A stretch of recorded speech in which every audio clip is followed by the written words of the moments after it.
कृष्णा। श्रीमद् भगवत गीता यथारूप में आप सभी का स्वागत है।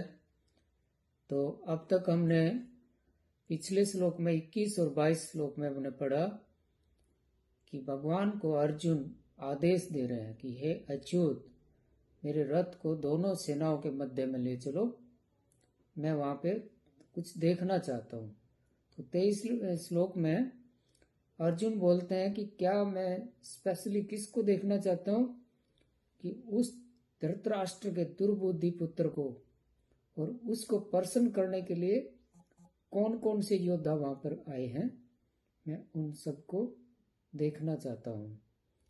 तो उसके बाद क्या होता है ये संजय आंखों देखा हाल धृतराष्ट्र को बता रहे हैं। तो आज का 24वां श्लोक पढ़ते हैं। संजय उवाच एवमुक्तो हर्षिकेशो गुडाकेशेन भारत सेनयोरुभयमध्ये स्थापित्वा रथोत्तम। इसका शब्द अर्थ पढ़ते हैं।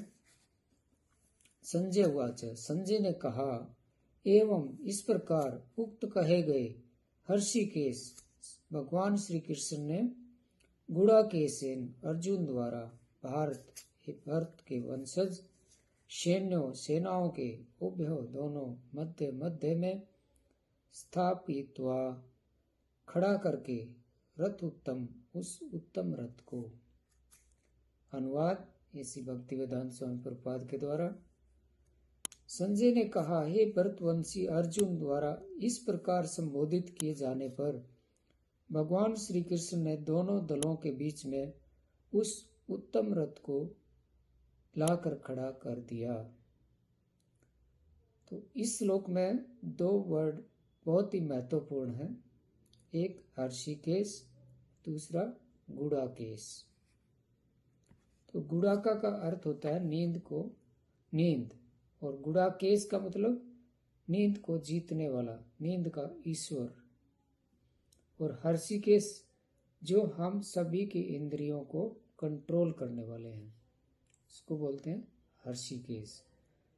तो प्रभुपाद जी यहाँ पे तात्पर्य में बड़े सुंदर तरीके से बता रहे हैं कि इस श्लोक में अर्जुन को गुडाकेश कहा गया है। गुडाका का अर्थ है नींद, और जो नींद को जीत लेता है वह गुडाकेश है। नींद का अर्थ ज्ञान भी है, अतः अर्जुन ने श्री कृष्ण की मित्रता के कारण नींद तथा अज्ञान दोनों पर विजय प्राप्त की थी। तो कैसे प्राप्त कर सकते हैं नींद और अज्ञान पे विजय? नींद क्या है? नींद एक तमोगुण का एक छोटा सा अंश है, और तमोगुण किसका अंश है? माया का अंश है। और माया को कौन कंट्रोल करता है? माया को सिर्फ भगवान कंट्रोल करते हैं। तो हम नींद को जीतने के लिए क्या करें? अगर हम भगवान का चिंतन करते हैं, भगवान का स्मरण करते हैं, तो हम अज्ञान और नींद दोनों पर विजय प्राप्त कर सकते हैं। और अर्जुन ने ऐसे ही कहा। तो आचार्य बलदेव विद्याभूषण अपनी टीका में लिखते हैं कि अर्जुन ने अपने सखा कृष्ण के गुण तथा उनके सौंदर्य की स्मृति के कारण उन्होंने नींद और अज्ञान पर विजय प्राप्त कर ली। तो भगवान श्री कृष्ण के तो अनंत गुण हैं। मुख्य गुण क्या उनके? सबसे ज्यादा बलवान है, क्योंकि उन्होंने गोवर्धन के पर्वत को अपनी छोटी उंगली से 7 दिन 7 रात तक उठा के रखा, फिर भी उन्होंने कोई दर्द महसूस नहीं हुआ। सबसे अच्छे भाषाविद हैं। सारे शास्त्रों का निचोड़ एक भगवत गीता जिसके 700 श्लोक हैं उसमें डाल दिया। नित्य युवा, हमेशा वो जवान दिखाई देते हैं। महाभारत के युद्ध में भी वो 100 वर्ष के थे, उस समय भी वो युवा दिखाई दे रहे थे। और मीठा बोलने वाले, मधुर भाषी। जो भगवान मक्खन चराते थे तो बदले में जो गोपियां थी उनको थोड़ा सा बस मीठे वचन बोल देते थे, उसी के लिए वो फिर इंतजार करती थी कब दोबारा से लाला मक्खन चुराने आएंगे। तो भगवान से ज्यादा मधुरभाषी कोई नहीं है।